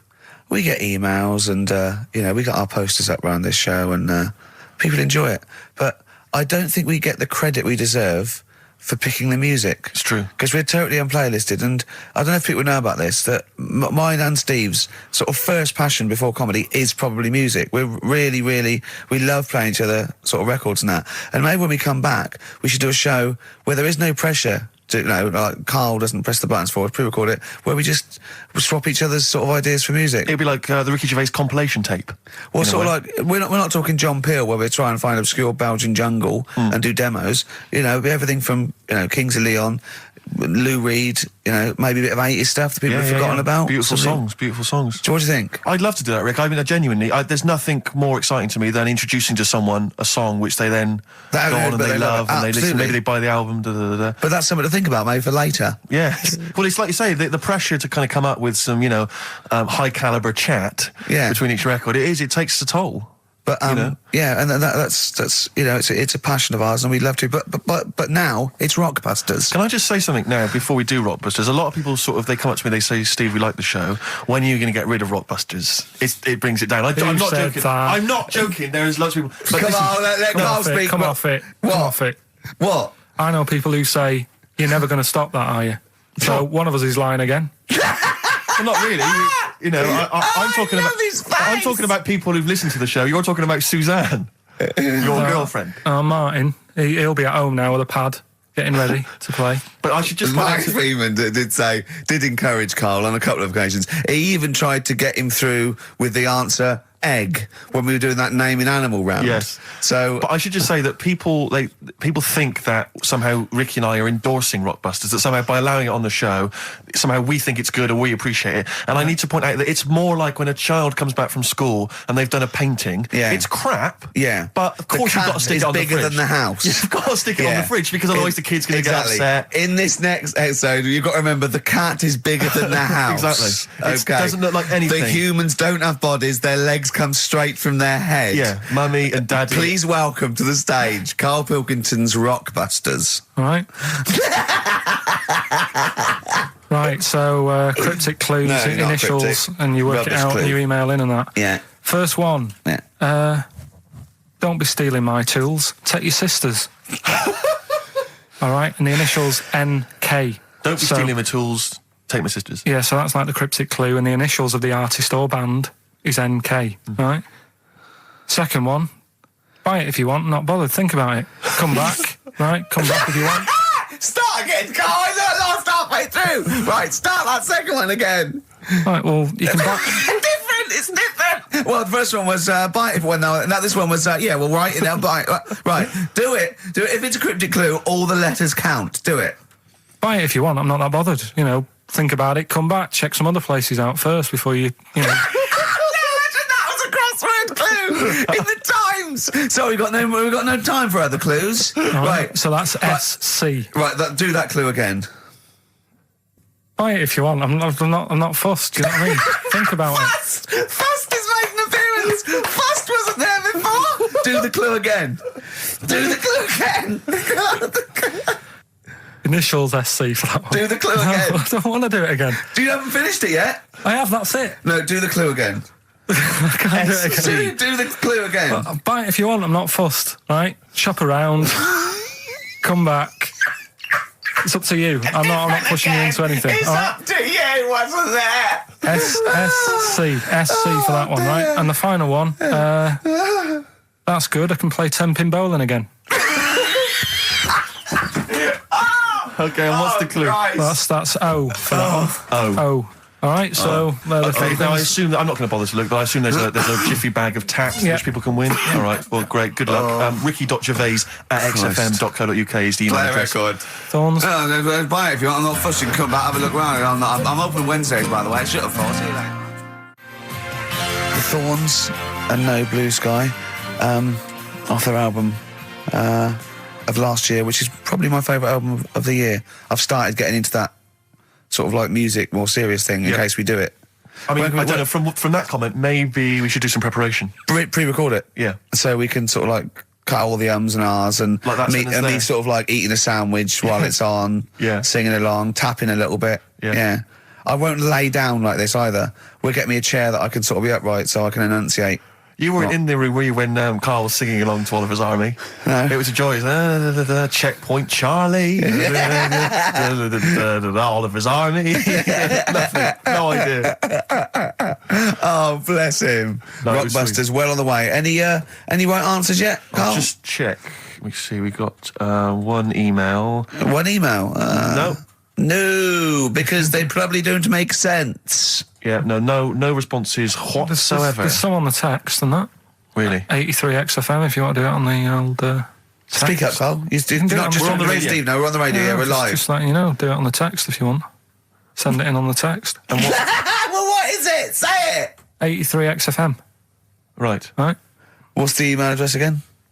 Ricky.gervais@xfm.co.uk. Are you tired today, Carl? Are you just bored or? No, I'm all right. I'm good. Yeah? Yeah. Steve?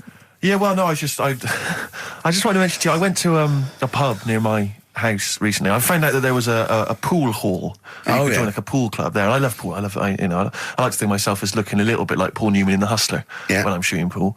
Yeah. And I went down there, and I went with my flatmate, and it's quite a seedy pub in many respects. There's a lot of weird people in there, like alcoholics. And why did they go there? Strange, isn't it? Weird, isn't it? Yeah, go on. And very, very odd people. And so he was a little bit nervous, and he said, I'm a bit worried, because there's a lot of kind of, there's people from the estate, the nearby council estate, Yeah. For want of a better word, scum. And so he's a bit edgy. And bizarrely, because I so wanted to play pool, I said to him, he went, I'm a bit scared about going in. I went, don't worry, you're with me.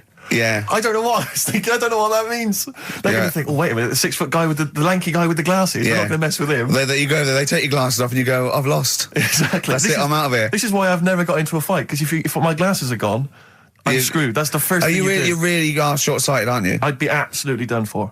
And are you nervous are you sort of like nervous without them? Whenever you see like a kind of action film or whatever, or maybe like a horror film, the nerd loses glasses and he's scrabbling around on the floor whilst the killer coming behind him. That's me. Really? Yeah, done for. Absolutely done for. What did you do when you were at school, when you had to play tennis or football or rugby or something? Kept them on. That's dangerous. Well, of course it is. That's why I was never, as good at rugby as I probably could have been. Because of course you can. How can you play rugby with glasses on? I'm in the scrum going, careful! Your boots! Hello! Yeah. Never mind me nads. Exactly. Watch my glasses. But, so I went in that, because I used to do judo when I was very young. Well, that's impossible. But this is ludicrous. That must get falling off. Oh, of course. What about gaffer tape? Just sort of like round. Yeah. Well, I did. I bought something like a kind of a sports strap to keep them on, and it just pushed them right into my eyes. I could barely see. I was almost blinded. But I swear, when I used to go to judo, I'm sure that the other kids were being taught, right, just knock Steve's glasses off. Knock his glasses off, you can get him. Dear. And so I'm always a bit edgy about fights, but for some reason I felt super confident going in there. I swaggered in and into the pool hall, and it's one of those places you've got to sort of knock. It's like a speakeasy. You've got to knock, and they open the door, and you come in. Yeah. And I'm in there, and my flatmate. One of those things you slide like a little letterbox. They slide over. You knock. Up. When you put your face there, you just knocked your glasses off. Exactly. And so I went in there, and in a way, my flatmate was justified in being a little bit edgy, because the conversation we could overhear, the table next to us, we were playing pool, the guy next to us was going, of course, the bloody police spent Boxing Day in the Nick. Absolute nightmare. Were you getting nervous? So I was getting a little bit edgy because I didn't know, but then I thought, they don't mess with their own. We're almost like gangsters ourselves because we're there in the lion's den. Do you know what I mean? We'll probably be fine. So then, there's just an old guy serving at the bar, in his 50s, and some guys go over to the jukebox, some young kids. They're just hanging out in the pool hall. They're pretty cool. They put some money in the jukebox, and in first track, Coldplay. Fine, I'm thinking that's nice. I'm playing pool. Second track, hardcore German techno, and they put in about 50 quid's worth, it seemed, because it just went really thumping, kind of like GABA stuff. Old guy at the bar just nodding his head, cleaning the glass. Yeah. So into this Piano player, furious. Exactly. Into this comes like what appear to be a family of holidaymakers with kids. So they've entered this like seedy pool hall. We've got, the Cray twins playing pool next to me. They've come in, the German techno's blaring. They come in, and there's like kids, and they've got the baby in one of those little pouches, and they sit down, and the weirdest thing was one of the guys, the uncle, let's say, of the family, he picked up the kid and he was about to put the baby down in a chair, and I thought, hang on, that's quite a hard backed chair. And as he did it, the baby's head just went and hit the back of the chair, and just flipped back and hit the back of the chair because he just lumped it down in the thing. And it started screaming, it crying, and the teenagers were rocking to that. They loved it, and then he came over and. It was transparent what had happened, and the mum was going, "What's happened? The baby's crying." And he went, "I don't know what happened." And I wanted to lean over and go, "You lying swine! You know what happened? You just hit his head." I wanted to go, just take her aside and say, "Never let him handle your baby again." No, the head was wobbling around. He put it on just heavy. I could see it come in. I don't know. And who knows? You might turn out like Karl now. That's a point. But what do you do in those situations? Do you Well, I'm assuming by the way you're taking it lightly, the baby wasn't hurt in any way. He just made his. Hurt. Well, then. But it was still a bit. Then reckless. you keep out of it, don't you? What are you going to do? Call the authorities and go, "It was him." Yeah. But I don't know. I mean, I don't want to name the place in case I get knifed. I imagine you trying to swagger it when you overheard him talking about the neck. I imagine you know him go, "Yeah, pigs." Sorry? Yeah, I ate the pigs as well. No, I'm a lawyer. I was down there. Exactly. Oh yeah. Sure. Oh dear. But I'll be going back there.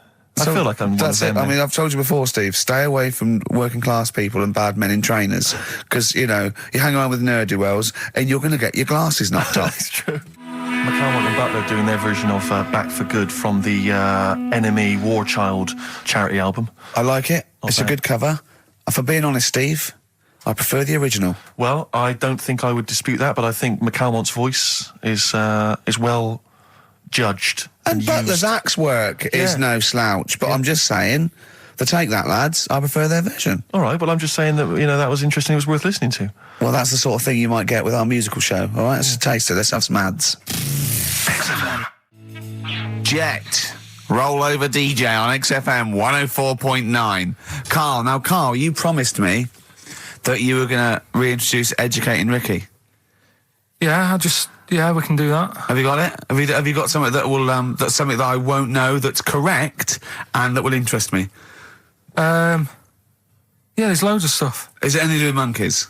No, we've got monkey news. We've got monkey news coming out. Of course we have. Yeah, monkey news. People are there now. Over to XFM for monkey news with Karl Pilkington. No, we won't do that yet. We're not doing that yet. Educating Ricky is. Yeah.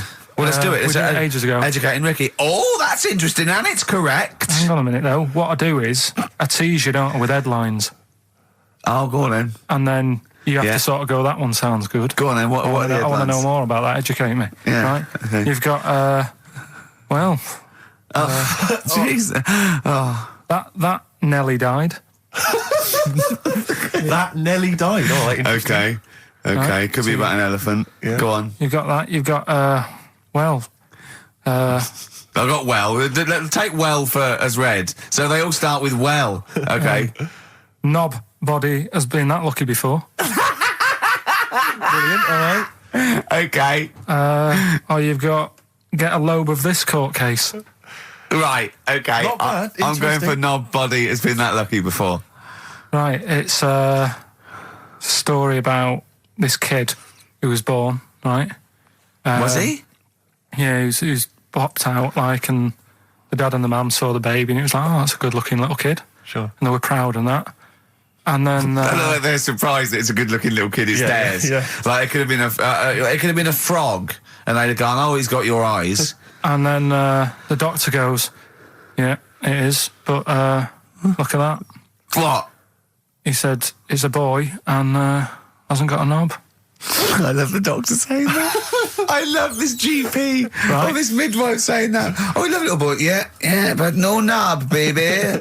Mr. and Mrs. I mean, think. Right.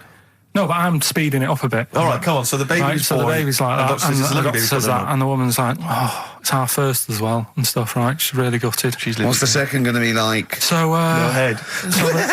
Just a knob. doctor says, yeah. We'll call it Carl. All right, go on. Right, go on. So the doctor says, "Well, I'll leave it with you for a bit. Get used to the idea, right?" As opposed to throwing it away. So he wanders off. Yeah. He comes back with a smile on his face. Right? Found the knob. So the mum and dad are like, what are you smiling about? He said, "You're not going to believe this. Baby's just been born. It's got 2. Right? You can have one of them." And they did a little operation. Where did you get this information from? That's in a book. What book? Is it the a same joke as the book that you carry round with you? No. With the woman with 3 legs, the juggler with 9 arms, and the bloke who found shagging a chicken under a rock. Is it in that book? Weird though, isn't it? Well, it's not true. It is true. What, in the same hospital, there was a baby born without a knob. Luckily, Carl. It happened. You swear to God you're not making The this up. doctor making came up, back honest to God. smiling because you won't believe it. There's a baby there with an excess of a knob.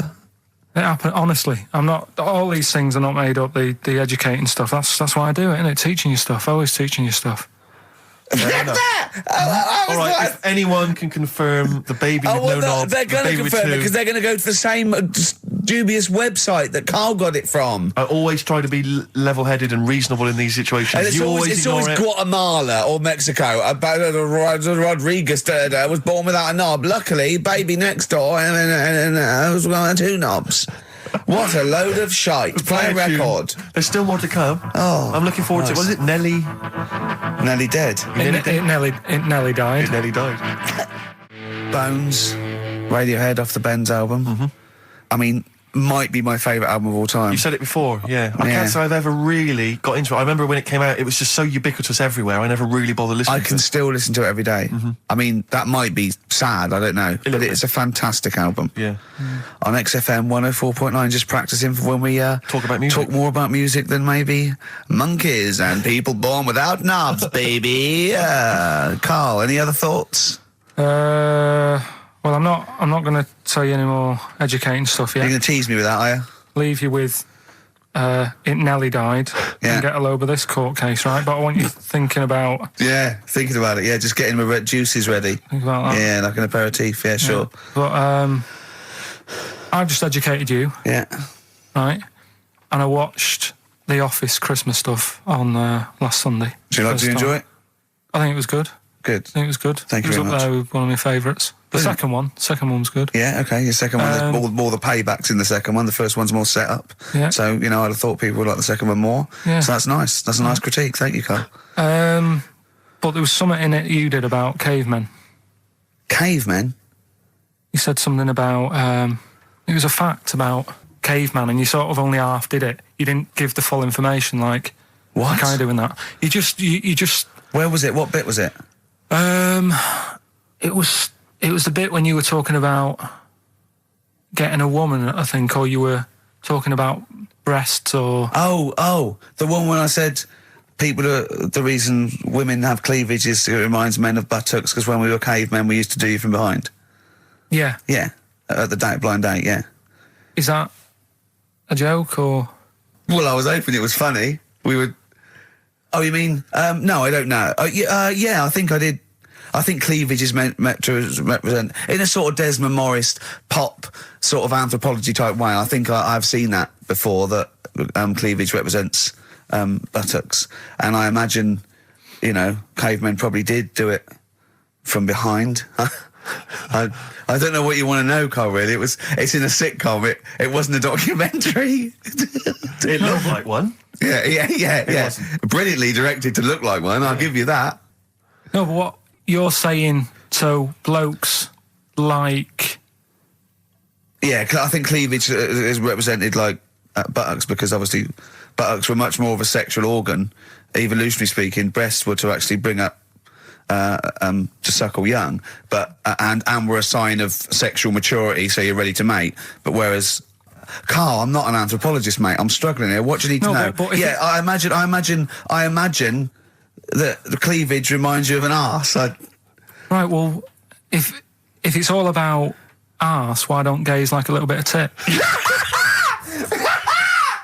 No, do you know what I mean? You've done me!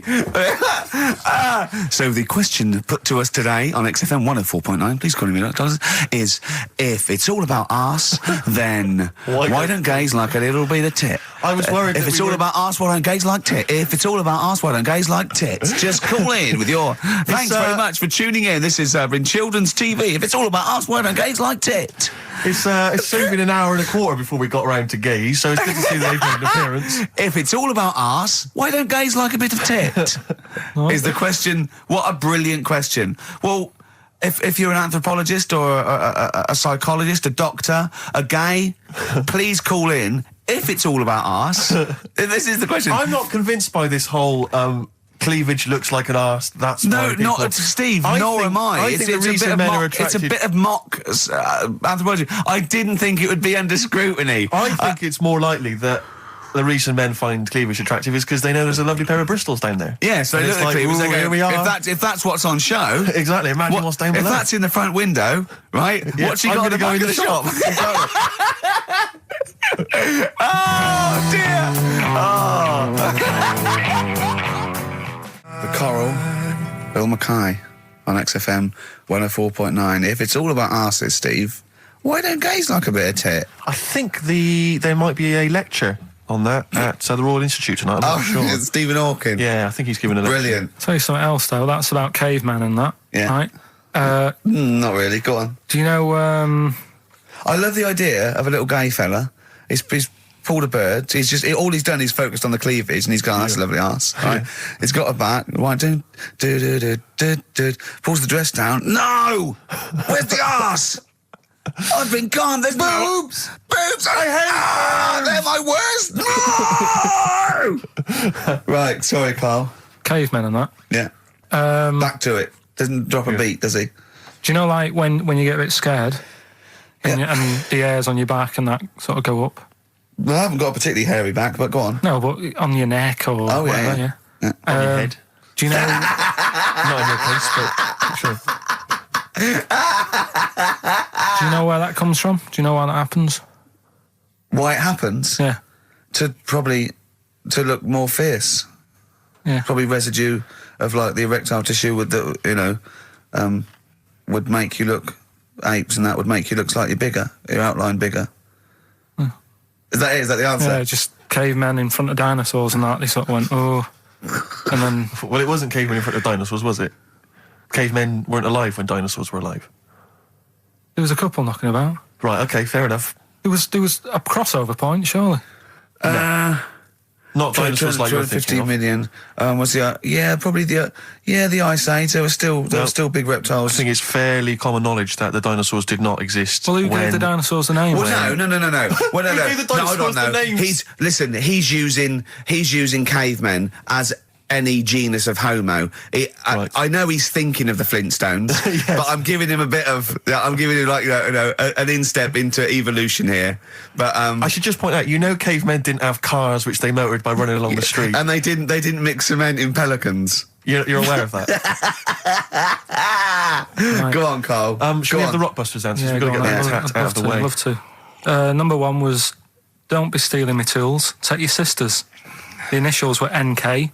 That was Nick Ursaw, right? Nick Ursaw? Nick Ursaw, 80s. I don't know. I've never heard of that band. Nick Kershaw. Nick Kershaw, yeah. Nick... sorry, what? Nick I don't Ursaw, understand it. right? Nick... How does Nick Kershaw... Second one was... No! Don't move on! Nick Ursaw! What's Nick Ursaw? Jesus... All right. It doesn't count. It's not a clue. Let's just leave it behind us, all right? Second one was buy it if you want. I'm not bothered. You can think about it, come back, have a look around, think it over. I'm not fussed. The initials were SC. That was soft sell, right? That works. Yeah. Well done. That works. Right. And that's good. I can play 10-pin bowling again. That's O. That's outcast. right? What? What does that mean?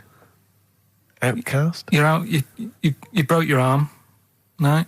Got the cast that's off ridiculous. That's ludicrous. I mean, that's You ridiculous. broke your arm, you were in a cast, you got rid of the cast, you're outcast. Did anyone get that? Yeah. I mean, I am stunned. I think, to be fair, that was because how many bands begin with O? Yeah, I think that's why people got it. exactly. But they were guesses, yeah. I could probably make Oasis work if I tried hard enough. We've done that. Oh, pardon me. So, Outcast. That's ridiculous. Why is it ridiculous? But We've it's had worse than that. ridiculous. We've had worse than The that. leap to We've had bowling. worse than that! No, Imagine that! I remember when I did my wrist in, then it fixed. I went temping bowling. Why did you do your So it's wristing? what you did. Brilliant. So next week's quiz is what am I thinking? You're an idiot, Carl. Play a record. Who's the winner? Why did you do your wristing? Crash. I had a bit of what? a crash. Had a crash. You had a crash? Yeah. That sounds like a story we've not explored. Not much to it. I just went on a free sort of rally day. Got in this car. I'd been working all night, right? So I wasn't the best condition to be whizzing around a track in a car. Sure. Like a Formula 1 type car. Yeah. Spun out of control, hit some mud, smashed it all in, wrote it off, and I didn't realise I'd done a load of damage until... Well, you landed on your head, but you were fine. Yeah. Who's the winner? Mike Godliman. Bad Time from the Jayhawks on XFM 104.9. Steve Merchant, Ricky Gervais, Karl. We're having a good Pilkington. time. We are indeed. All right. Carl, what you got lined up for us now? Right, well, you've got a choice. Nearly dead? You can have a bit of educating. Yeah, let's have educating. Come on. Educating Ricky. Actually, can we just clarify what this is? I think a lot of new listeners perhaps aren't familiar with this. It's when Carl looks on the internet and finds a weird story about, the double knob fun, and tells me about it. And it's usually not true. Okay. If it is true, I know it already. Go on then, Carl. They're not really weird stuff, it's just stuff that's gone on. That's interested me, that's all it's about, and I go on. educate about it. I should just confirm that we've had a number of emails that say the baby born without a knob and then having one transplanted from a baby that luckily enough had two knobs is apparently true. Right, Yeah, there you no, go. listen. So- I don't question that you could be born with a deformity and get someone's, fingers, knobs. What I'm saying is, it didn't happen with the doctor goes, I'll leave with it. I don't believe it. That baby's got two knobs. Exactly. What a coincidence. I bet that little bit of information isn't in there, is it? Sure. That he went out the door, I'm going to get a coffee, came back, bloody hell, hold on, look, here's an extra knob, I found an extra knob. We put that knob on there. Perfect. Right, well, you've opted for the headline, It Nearly Died. Right? Yeah. It's about this elephant. Yeah. 80 years old in Africa. Right, it's had quite a good life and that. But then what happens is, I don't know what it's been eating, but its teeth fall out. Yeah, that's what most elephants die of that because they grind them down, the teeth, until they can't chew anymore. And most elephants of dying of old age with an elephant is the fact that you haven't got teeth anymore. Well, it's had a good innings. It was 80. Yeah. Right? So anyway, They used to pop the food up and feed it to it, and it lived quite happily. No, what they did was the village got together, said, "Oh, Chewed the food for that's it. sad, isn't it?" Made it some False teeth? Made it some teeth out of wood. Wooden teeth for this elephant. That's 80. What do you think of that? I don't know. I don't know if it's true. I mean, No, it is. Forget that. You've been proved wrong once. It is true. What do you think about that? Carl, it's like saying, yeah, my Auntie Nora saw a ghost. What do you think about that? There's no comment. I can't comment on it. Would you have gone to the trouble, is what I'm saying? To build an elephant some It's teeth? 80. It's 80. Yeah. With all the problems Africa's got and that, and they're messing about making teeth for an elephant. What problems have Africa got? Well, there's not enough food to go around, so if an elephant's dead, that's a bit more food left. Do you know what I mean? Why? Yeah, but you're assuming this is in the middle of a village where there was famine and starvation. It might have been South Africa, Kenya. You don't know. It's not all Ethiopia. If it was a busy city, people in the village wouldn't have time to be messing about with making teeth and that, would they? It was a little village. Yeah. And the local elephant. The local elephant, like a local post office. I'll meet you by the elephant. No, to be fair, Rick, I think I saw Bob Geldof on TV saying, please, people, stop making elephants' teeth. They are eating all the food. We're sending it over there. F the number. Where's the teeth? I don't know. It's possible. Send us the teeth. It's possible. It's possible they made this elephant some dentures. It is possible. Wouldn't it Yeah. have been easier to just Pulp it? Exactly. I'd Mash have thought- it up, serve it some soup or whatever. Yeah, I think if you're making its teeth, it's really. So I'd have thought I wouldn't have thought it would work for very long, and I wouldn't have thought the elephant would understand that it was teeth. So I wouldn't have been able to thought that villagers could do it. I mean, top veterinary surgeons could have done some, but I think they made it all goodwill. But I don't want to thought it worked, so they probably end up dying or pulping it like I suggested. But thanks very much. Play a record. No, but didn't you say something about wooden teeth? Someone had wooden teeth. I don't know. I think that was possibly my grandparents. They had wooden teeth. Yeah. Well, I don't know if it was wooden. I think the palate was wood, and then the teeth were as you would normally That's expect. like from the 16th century, though, isn't Well, it? it was the 1940s. They used to hammer them in without anaesthetic. Really? Yeah. Just that put into the roots. It wouldn't. Oh God. That's a rubbish time, isn't it? To live. And, That's what- and other people's teeth, obviously dead people's teeth, you could replace it, just bang it in for a while. Oh God, unbelievable. Oh dear. Play a record, Carl. If you've had teeth hammered into your gums. Placebo, English Summer Rain on XFM 104.9. Right, okay, you got the final educating Ricky, Carl? Get a load of this court case. Yeah. What happened was, right? Allegedly. Fella's in court for something that he shouldn't have done, right? Yeah. You got all the detail then at your fingertips? And the jury says he's guilty, right? And the judge went, "What? He's not guilty. Off you go then." Right? He misheard it. They couldn't do anything about it because once the judge has sort of said, "You're not guilty. Off you go. Off you go. You can go home." And the jury were like, "What are you doing?" They said he's guilty. And he's like, What do you think of the Thorns album?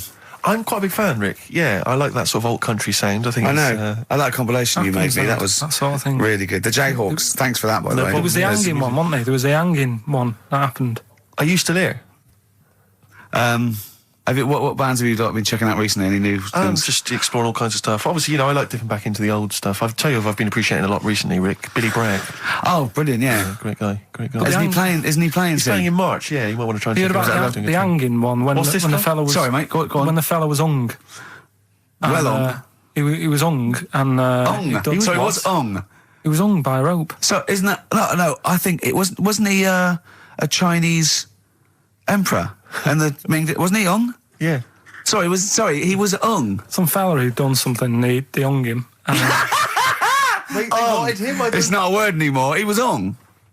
look, don't be doing that again, because you said squoze wasn't a word, and then I shown you a menu today that someone sent, and it said fresh orange, Yeah. squoze. Inadvertent commas, and next to it was the word colour, spelt COLOR. So presumably either the American menu, right? In which case there's loads of American words that we don't use, or it's just a badly typed piece of work. Anyway, there was a bloke that was Ung. He was hung and that, but he didn't die. Ung on that, he was definitely a Chinese. Ung on that, yeah. I remember him now, yeah. He didn't die, and they said, "Oh, just hang on a minute whilst we change the rope and that." And he stood there waiting, changed the rope. They tried to, do it again, and didn't work. It didn't work, right? So they got another rope, right? Didn't work, and then they had to let him go because it's like there's a well-known saying or something from this thing. Yeah. Have you seen? Do you like "Oh My Car's On" by Tim Burton's new single? I don't know that I'm particularly Oh, it's familiar with brilliant. it. Can we play it a bit later? No. Yeah, can we play it? Let's play a record now, and we'll talk more a bit later. Yeah. Hey, can you, Carl? Would you shut up?